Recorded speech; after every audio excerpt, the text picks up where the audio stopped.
So, we're a pretty specialist agency in that we're focused on social and talent. And I'm always been a big believer in TikTok. Obviously, you found it during lockdown, and there's a few iconic pieces that you've put out. We'll have to make sure we make notes in the show notes because there's some of those which are hilarious. But that was how I found you. It was the Scott Morrison, the classic Scott Morrison remix voiceover. I'm sure others would have found you from the Gladys one as well. Was like a classic. Yep. I mean, you're telling me, like you looked at the things that brought in the most amount of followers. I couldn't tell you. Yeah, so. I know. I think you've done quite a few campaigns, like significant campaigns. We've had the biggest December we've ever had, I think, for TikTok.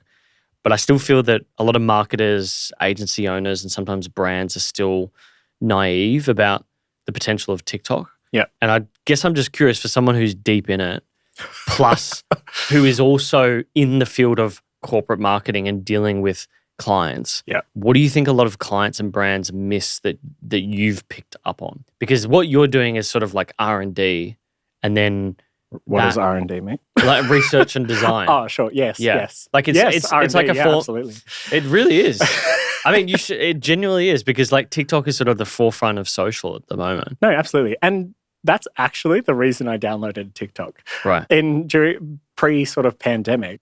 Admittedly, someone was like, you need to stop lip syncing on this stupid Dub Smash app and start lip syncing on TikTok. Oh, you were on Dub Smash? I was on Dub Smash for years. By the way, that got closed down last week. Did it? I've deleted it since. Right. But for years, I was probably propping it up myself because I was lip syncing for like 4 years on that app.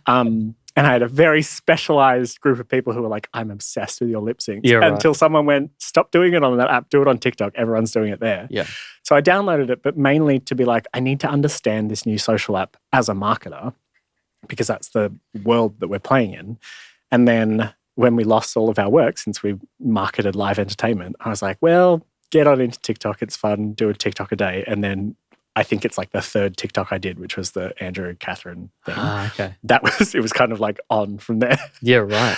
But what do I know about TikTok? I mean, it's such a difficult question. I feel like the worst things that I've seen or have been briefed on around TikTok is when brands don't actually understand it. Yeah, and they're like, this is the brief, off you go. You make it better. But it's like your brief is so specific and you don't understand what makes this app great that you're just missing the point completely. We get it all the time. Like, good example is when a brand will give you captions.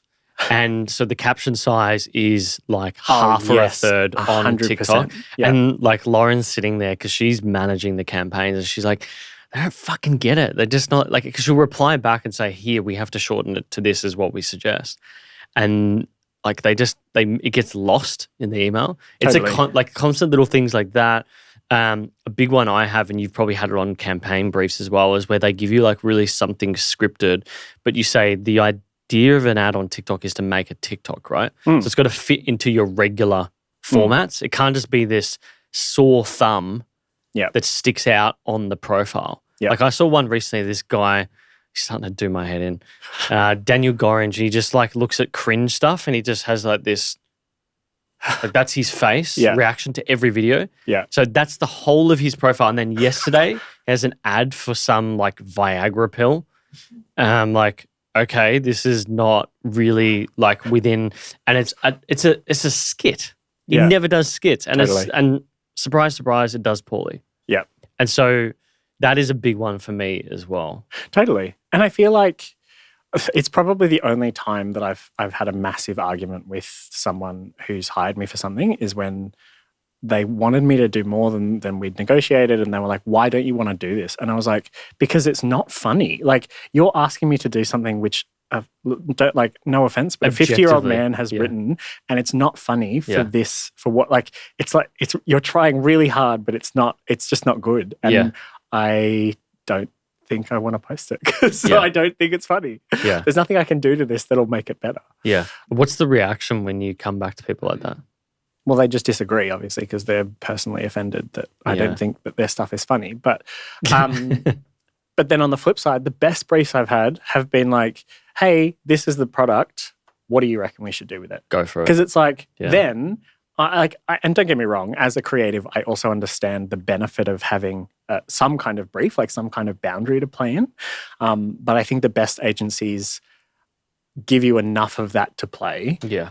but not too much to be like, this is what you have to do. Yeah. I think creative containment or confinement or something like that is good for helping the creative hone in on something. Yeah, But that's got to be like a sentence totally. or 2 sentences. It can't Yeah, be yeah. like a slab of text that's like, you got to have this, you got to have that, and you got to have a overlay of the promo Exactly. code and Yeah, like, totally. just shit like that. It's just like, this ain't going to do well, my friend. I also think TikTok is a completely different ballgame to people who have been used to briefing influencers on Instagram. Yeah. I feel like that is a very different, and also the kind of influencers that used to be around on Instagram were very much of that, like, use this code for this discount or whatever. Yeah. But I feel like the people that are, I always feel like people engage more with something that is more authentic. Like me trying skincare products and using them wrong, like that is by complete mistake. Like that feels more like me, and it doesn't feel like I'm